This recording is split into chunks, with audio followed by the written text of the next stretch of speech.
प्यारे विद्यार्थियों, आज हम बात करेंगे संसदात्मक शासन व्यवस्था और अध्यक्षात्मक शासन व्यवस्था में क्या फर्क होता है। मैं आपको जानकारी के लिए बताऊं, आप सब जानते हैं कि किसी भी सरकार को चलाने के लिए, शासन को चलाने के लिए 3 स्तंभ होते हैं। एक को हम बोलते हैं व्यवस्थापिका,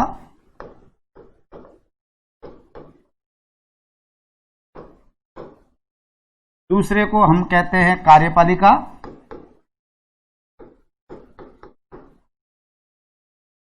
और तीसरी संस्था कहलाती है न्यायपालिका।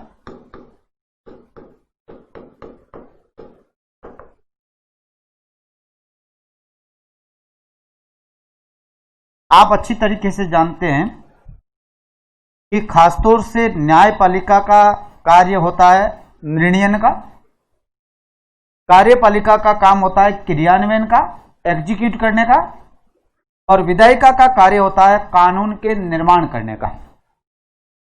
जो कानून निर्माण करने वाली संस्था होती है उसको व्यवस्थापिका बोला जाता है, विधायिका बोला जाता है, विधान मंडल बोला जाता है। अलग अलग देशों में अलग अलग नाम है। हमारे यहाँ पर पार्लियामेंट बोला जाता है, किसी देश में कांग्रेस बोला जाता है, अलग अलग नाम हो सकते हैं।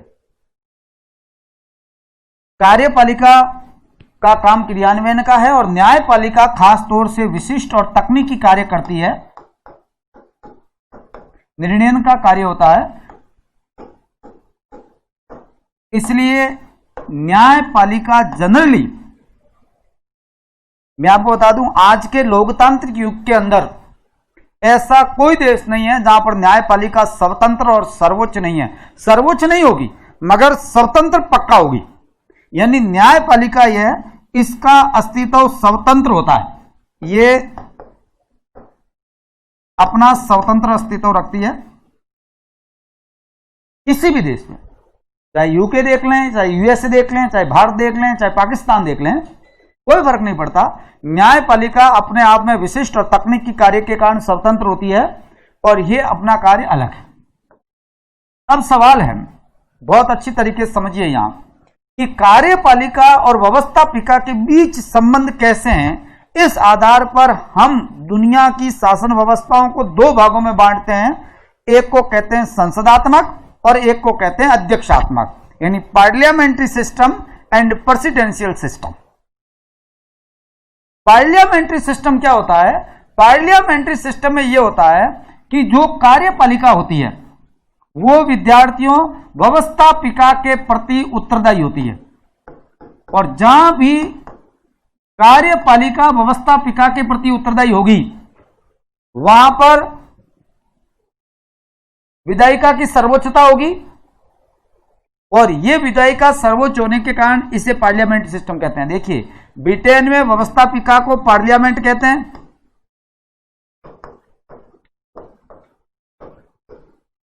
अमेरिका में कांग्रेस कहते हैं, भारत में संसद कहते हैं, कहीं मजलिस कहते हैं, कहीं पंचायत कहते हैं, कहीं डाइट कहते हैं, कहीं जन पंचायत कहते हैं। अलग अलग देशों में व्यवस्थापिका का अलग अलग नाम हो सकता है, मगर मूल काम, जैसे ब्रिटेन की पार्लियामेंट, मूल काम उसका व्यवस्थापिका का है, कानून निर्माण का है। यह कानून निर्माण का है। कांग्रेस का काम कानून निर्माण का है, संसद का काम कानून निर्माण का है।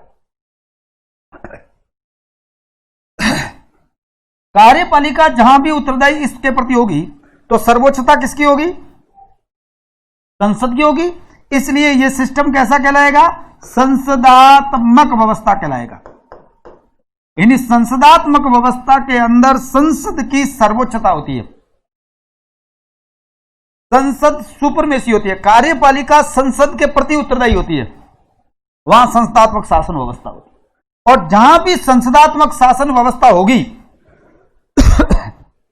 मैं आपको क्लियर बता दूं, वहां पर कार्यपालिका 2 भागों में विभाजित होगी।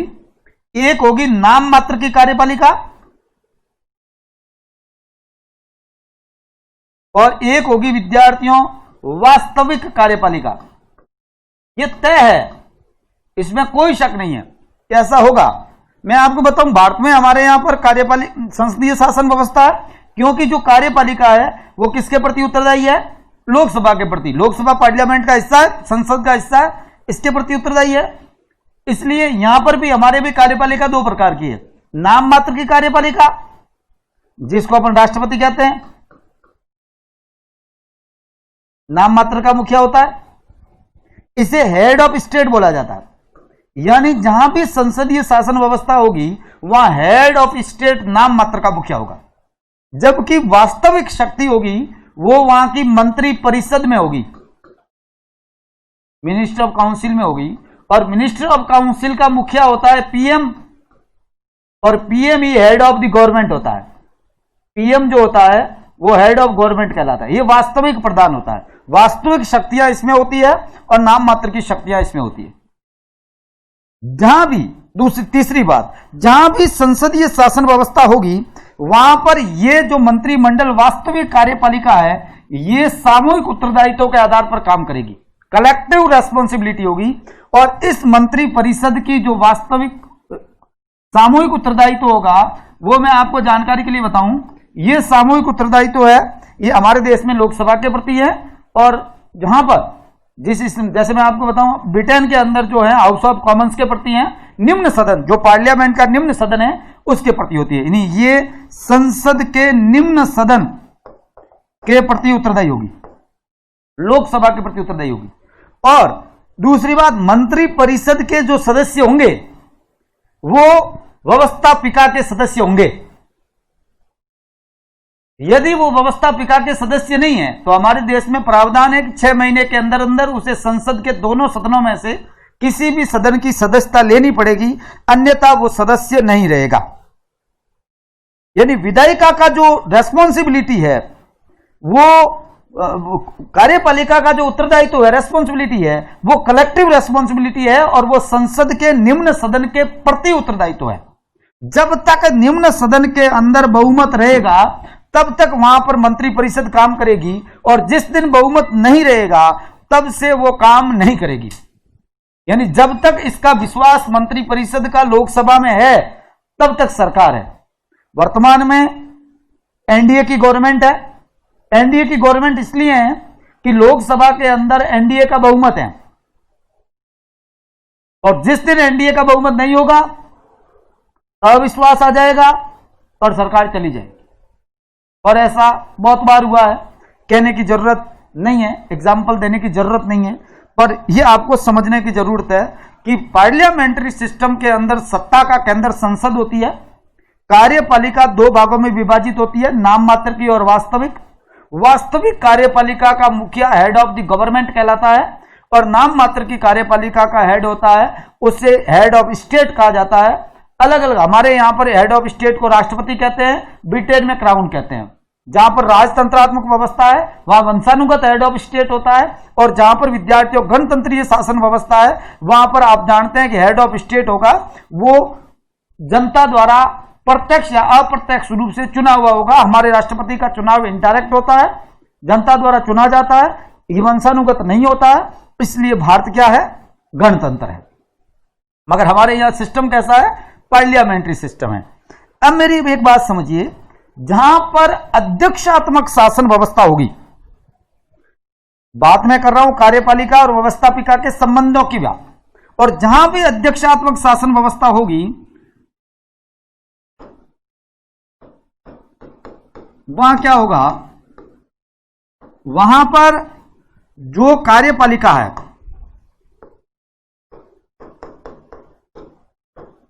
और जो व्यवस्थापिका है इनके बीच में पृथक्करण होगा। यानी यह कार्यपालिका व्यवस्थापिका के प्रति उत्तरदायी नहीं होगी, ये कार्यपालिका इसके प्रति उत्तरदायी नहीं होगी, बल्कि इससे स्वतंत्र और पृथक होगी। ये दोनों ही पृथक होंगे, सेपरेट होंगे। यह सेपरेशन ऑफ पावर काम करता है, शक्ति पृथक्करण का सिद्धांत काम करता है। कार्यपालिका व्यवस्थापिका के प्रति उत्तरदायी नहीं होती है, कार्यपालिका व्यवस्थापिका के बहुमत पर टिकी हुई नहीं होती है, कार्यपालिका के सदस्य व्यवस्थापिका के सदस्य नहीं होते हैं, ये दोनों ही अलग होते हैं। जैसे मैं आपको बात बताऊं, अमेरिका के अंदर अध्यक्षात्मक शासन व्यवस्था है क्योंकि वहां जो कार्यपालिका है उसका मुखिया होता है राष्ट्रपति। एग्जीक्यूटिव पावर जो है वो राष्ट्रपति में, वहां के अमेरिका के संविधान का आर्टिकल 2 कहता है, और वहां की जो विधायी शक्ति है, कानून बनाने की शक्ति है, वो कांग्रेस में है, यानी वहां की पार्लियामेंट है वो कांग्रेस है। अमेरिका के अंदर कार्यपालिका का कोई विभक्त नहीं होता। संसदीय शासन व्यवस्था, मैंने कहा कि कार्यपालिका 2 प्रकार की होगी, एक नाम मात्र की कार्यपालिका, एक वास्तविक कार्यपालिका। मगर अध्यक्षात्मक शासन व्यवस्था में कार्यपालिका एक ही होगी, यह विभक्त नहीं होगी। सभी की सभी शक्तियां राष्ट्रपति में होगी। राष्ट्रपति ही हेड ऑफ स्टेट होगा और राष्ट्रपति ही हेड ऑफ गवर्नमेंट होगा। यानी ब्रिटेन, अमेरिका का राष्ट्रपति भी है और राष्ट्रपति प्रधानमंत्री भी है, क्योंकि अध्यक्षात्मक शासन व्यवस्था में नाम मात्र की और वास्तविक कार्यपालिका के भेद नहीं होता, फर्क नहीं होता। यहां वास्तविक नाम मात्र की कार्यपालिका ही वास्तविक होती है, उसके अंदर सभी पावर होते हैं, राष्ट्रपति के अंदर ही प्रधानमंत्री के पावर होते हैं। और जो राष्ट्रपति अपने मंत्रियों की नियुक्ति करते हैं, इसका जो मंत्री परिषद होते हैं वो वास्तव में मंत्री परिषद नहीं है, वो वास्तव में हेड ऑफ डिपार्टमेंट्स है, एक्सपर्ट्स हैं, विशेषज्ञ हैं। वो अपनी पसंद से, राष्ट्रपति जिसको मर्जी आती है, जिसे पसंद है, वो कांग्रेस का सदस्य नहीं होता, जो वो चाहता है उससे अपना मंत्री बना देगा। यानी जो मंत्री होते हैं, ये मंत्री वास्तव में हेड ऑफ डिपार्टमेंट होते हैं, और ये जो मंत्री उत्तरदायी होते हैं, ये राष्ट्रपति के प्रति उत्तरदायी होते हैं। जब तक राष्ट्रपति चाहता है तब तक ये पद पर रहते हैं, और जब तक राष्ट्रपति जिस दिन चाहेगा उस दिन उस मंत्री को हटा देगा। यानी ये केवल और केवल इसी के प्रसाद पर्यंत ही पद पर रहते हैं, इनके इच्छा पर्यंत ही रहते हैं, इनका कोई इसके प्रति उत्तरदायित्व तो नहीं होता। इनको व्यवस्थापिका में किसी प्रकार का जवाब नहीं देना पड़ता। इन्हें मंत्रियों को कांग्रेस की कोई सदस्यता प्राप्त नहीं करनी पड़ती। ये अपने आप में व्यक्तिगत उत्तरदायित्व का पालन करते हैं, और राष्ट्रपति सीधा का सीधा, जो वहां की कार्यपालिका है वो सीधी की सीधी जनता या संविधान के प्रति उत्तरदायी होती है। उनको संविधान के अनुसार काम करना होता है और जनता के प्रति उत्तरदायित्व तो रहना होता है। उन्हें व्यवस्थापिका से कोई लेना देना नहीं होता। इसलिए आप जानते हैं अमेरिका के अंदर जो वहां की व्यवस्थापिका है, वहां का जो राष्ट्रपति है और उसका मंत्री परिषद है, उसका कार्यकाल निश्चित होता है।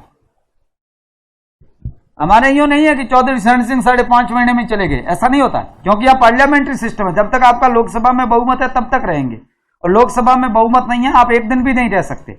अमेरिका के अंदर ऐसा नहीं है। इसलिए अमेरिका के अंदर जो कार्यपालिका होती है, अध्यक्षात्मक शासन व्यवस्था की खास बात है कि कार्यपालिका स्थायी होती है, कार्यपालिका का कार्यकाल स्थायी होता है। उन्हें समय से पहले त्यागपत्र देना नहीं होता है, और सत्ता का केंद्र जो होता है वो होता है राष्ट्रपति, प्रेसिडेंट। इसलिए इसे राष्ट्रपतीय प्रणाली कहते हैं। अध्यक्षात्मक प्रणाली कह दूं या प्रेसिडेंशियल प्रणाली कह दूं या राष्ट्रपतीय शासन प्रणाली कह दूं, संसदीय शासन व्यवस्था में मुख्य प्रधानमंत्री होता है, इसलिए उसे प्रधानमंत्रीय शासन प्रणाली कहते हैं। जबकि अध्यक्षात्मक शासन व्यवस्था के अंदर राष्ट्रपति सत्ता का केंद्र होता है, पावर इसके पास होता है, इसलिए यह कहलाती है राष्ट्रपतीय शासन प्रणाली, या इसे कहते हैं प्रेसिडेंशियल सिस्टम। अमेरिका के अंदर यह सिस्टम होने के कारण देखिए, सबसे खास बात यह है कि अमेरिका का राष्ट्रपति दुनिया का सबसे शक्तिशाली व्यक्ति क्यों कहलाता है? इसलिए कहलाता है क्योंकि अमेरिका के राष्ट्रपति के पास प्रधानमंत्री के पावर होते हैं, वो सरकार का मुखिया होता है, उसका कार्यकाल स्थायी होता है, और वो अपनी मर्जी से सरकार के अंदर मंत्रियों को बदल सकता है, उसे हटा सकता है, उसे निकाल सकता है, उसे त्यागपत्र देने को कह सकता है। यह खास बात वहां पर होती है। इसलिए विद्यार्थियों, अध्यक्षात्मक शासन व्यवस्था एक सिस्टम जो कई देशों में स्वीकार किया गया, आज भी है, और जहां हमारे एशियन कंट्रीज हैं, उनके अंदर यूरोपियन कंट्रीज हैं, उनके अंदर ज्यादातर देशों में पार्लियामेंट्री सिस्टम इसलिए एक्सेप्ट कर लिया गया क्योंकि पार्लियामेंट्री सिस्टम के जो शुरुआत मानी जाती है वो वेस्ट मिनिस्टर से मानी जाती है, यूके से मानी जाती है, ब्रिटेन से मानी जाती है। यूनाइटेड किंगडम है वो संसदीय शासन व्यवस्था की जन्म स्थली कहलाती है, जबकि अध्यक्षात्मक शासन व्यवस्था का आदर्श माना जाता है वो यूएसए को माना जाता है। क्लासिकली मैं आपसे बात करूं तो ये माना जाता है, और वहां पर ऐसी व्यवस्था होना, अमेरिका के अंदर आप जाओगे तो ये आपको व्यवस्था मिलेगी। मैं आपको जनरली कई बार ऐसा दिमाग में विचार आता है, बच्चे कई बार कहते हैं कि साहब अमेरिका में राष्ट्रपति ये है, डोनाल्ड ट्रंप है, तो अमेरिका का प्रधानमंत्री कौन है? मैं भी जब पढ़ता था तो मैंने भी एक बार पूछा कि अमेरिका का प्रधानमंत्री कौन है। मेरे दिमाग में ये विचार है, अमेरिका के प्रधानमंत्री की क्या बात है, इंपॉर्टेंस है ही नहीं। भारत के प्रधानमंत्री की तो बहुत इंपॉर्टेंस है, मगर ऐसा क्या है? और जब पता चला कि वास्तव में जहां पर अध्यक्षात्मक शासन व्यवस्था होती है वहां प्रधानमंत्री होता ही नहीं है, राष्ट्रपति ही प्रधानमंत्री होता है।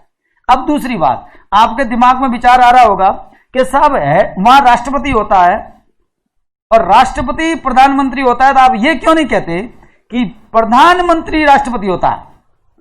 प्रधानमंत्री राष्ट्रपति नहीं होता, राष्ट्रपति प्रधानमंत्री होता है, क्योंकि किसी भी स्टेट के लिए हेड ऑफ स्टेट होना जरूरी है। हेड ऑफ स्टेट का पद कभी खाली नहीं रह सकता, वो पद कभी रिक्त नहीं रह सकता। और आप जानते हैं भारत के राष्ट्रपति का पद कभी रिक्त नहीं रह सकता। मारवाड़ी में कहावत है, दिल्ली रोंडनी वे, यानी देश का राष्ट्रपति का पद कभी भी खाली नहीं रह सकता। हमारे राष्ट्रपति साहब हैं, राष्ट्रपति की यदि मान लीजिए डेथ हो जाए तो उपराष्ट्रपति स्वतः राष्ट्रपति बन जाएगा। स्वतः का मतलब है ऑटोमेटिक, ऐसा नहीं है उन्हें उपराष्ट्रपति को अलग से शपथ दिलानी पड़ती है, ऐसा कुछ नहीं है, वो ऑटोमेटिकली राष्ट्रपति बन जाएगी। और मान लीजिए उपराष्ट्रपति के किसी कारणवश त्याग पत्र दे दे या और कोई हटा दे या डेथ हो जाए तो सर्वोच्च न्यायालय का जो चीफ जस्टिस है वो ऑटोमेटिकली राष्ट्रपति बन जाएगा, ऑटोमेटिकली।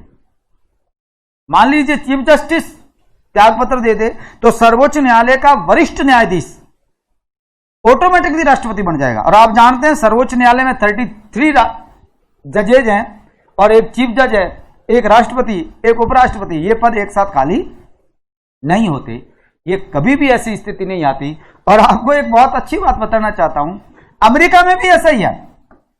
अमेरिका में राष्ट्रपति का कार्यकाल फिक्स होता है, मैंने कहा नियतकालिक होती है कार्यपालिका। और अमेरिका के अंदर यदि राष्ट्रपति की डेथ हो जाए, प्रेसिडेंट की डेथ हो जाए, तो वाइस प्रेसिडेंट शेष कार्यकाल के लिए राष्ट्रपति बन जाता है। शेष का मतलब समझे, जैसे राष्ट्रपति डोनाल्ड ट्रंप है, अब डोनाल्ड ट्रंप का तो कार्यकाल पूरा होने वाला है, 20 जनवरी 2021 को कार्यकाल पूरा हो जाएगा। 20 जनवरी को नया राष्ट्रपति, भले डोनाल्ड ट्रंप दोबारा निर्वाचित हो जाते हैं तो शपथ लेंगे, और यदि बिडेन साहब आते हैं तो भी वो शपथ लेंगे, वो कोई भी आए वो शपथ लेंगे। अब मान लीजिए राष्ट्रपति की डेथ हो जाए तो उपराष्ट्रपति जो है वो शेष कार्यकाल तक पद पर रहेगा। इसका मतलब यदि 1 साल राष्ट्रपति ने काम किया और राष्ट्रपति का कार्यकाल 3 साल बाकी है, तो अमेरिका में 3 साल तक राष्ट्रपति के रूप में काम करेगा वो अमेरिका का उपराष्ट्रपति करेगा। जब तक अमेरिका का राष्ट्रपति काम करता है तब तक उपराष्ट्रपति का कोई काम नहीं है। और उपराष्ट्रपति राष्ट्रपति को यदि महाभियोग से हटा दे, त्याग पत्र दे दे, या मान लीजिए डेथ हो जाए, मृत्यु हो जाए, तो उपराष्ट्रपति शेष कार्यकाल तक काम करेगा। इसलिए अमेरिका में एक कहावत है कि अमेरिका के उपराष्ट्रपति की एक ही इच्छा होती है कि वहां का राष्ट्रपति मर जाए, ताकि वो राष्ट्रपति के रूप में काम कर सके। अब सवाल यह है कि मान लीजिए अमेरिका के अंदर उपराष्ट्रपति का पद भी खाली हो जाए इसी कारणवश, तो विद्यार्थियों जो अमेरिका का हाउस ऑफ रिप्रेजेंटेटिव है, प्रतिनिधि सभा जो है, वहां का निम्न सदन है, उस निम्न सदन का जो प्रेसिडेंट होता है वो वहां राष्ट्रपति बन जाएगा ऑटोमेटिक, स्वतः। यह सिस्टम स्वतः चलता है। क्यों? क्योंकि हेड ऑफ स्टेट का पद कभी भी खाली नहीं रह सकता। एक क्लियर बात है, चाहे वो अध्यक्षात्मक शासन व्यवस्था है और चाहे वो संसदात्मक शासन व्यवस्था है, इससे कोई फर्क नहीं पड़ेगा। मान लीजिए ये भी खाली हो जाए तो विद्यार्थियों जो वहां की सीनेट है, उच्च सदन है, उसका जो प्रेसिडेंट है, वो सीनेट का जो प्रेसिडेंट है वो वहां राष्ट्रपति बन जाएगा। मान लीजिए, इतना नहीं मानना चाहिए, ऐसा कभी हुआ नहीं है ना, ऐसा जरूरी है, मगर कई बार दिमाग में विचार आता है, पढ़ते हैं तो ऐसा लगता है कि क्या पता ऐसा हो जाए, मान लेते हैं ऐसा हो जाए, क्योंकि हमारा दिमाग थोड़ा सा शरारती होता है और होना भी चाहिए। मेरा ये मानना है कि आपका दिमाग यदि शरारत नहीं करता है तो इसका मतलब ये हुआ कि आप समझ नहीं रहे हैं, आपके दिमाग में कोई नया सवाल नहीं आ रहा है, तो आप कुछ दिमाग अलग वे में है। इसलिए दिमाग की शरारतें बहुत जरूरी हैं। सीनेट का भी यदि मान लीजिए प्रेसिडेंट डेथ हो जाए तो विद्यार्थियों, वहां सेक्रेटरी ऑफ द स्टेट है, जिसको विदेश मंत्री बोलते हैं, एमपीओ जो है, अभी जो सेक्रेटरी ऑफ स्टेट होता है वो अमेरिका का राष्ट्रपति बन जाएगा। ये मैं आपको जानकारी के लिए बताना चाहता हूं कि एक प्रोटोकॉल बना हुआ है, एक शिष्टाचार बना हुआ है, एक सिस्टम बना हुआ है कि मान लीजिए ऐसा हो जाएगा तो ये हो जाएगा, ये हो जाता, ये पर ये पद कभी भी, चाहे वो पार्लियामेंट्री सिस्टम है, चाहे वो कोई सिस्टम है, कोई फर्क नहीं पड़ेगा, ये पद कभी भी खाली नहीं रहेगा। ये बात आपको समझना बहुत ही जरूरी है। अब मैं आपको कहना ये चाह रहा हूं कि हमारी क्लासेस बीए सेकेंड ईयर की चल रही है और बीए सेकेंड ईयर की क्लासों को अटेंड करिए। हमारी जो यूट्यूब पे मैं क्लासें डाल रहा हूं, मनीष जी डाल रहे हैं, उन क्लासों को लाइक करिए।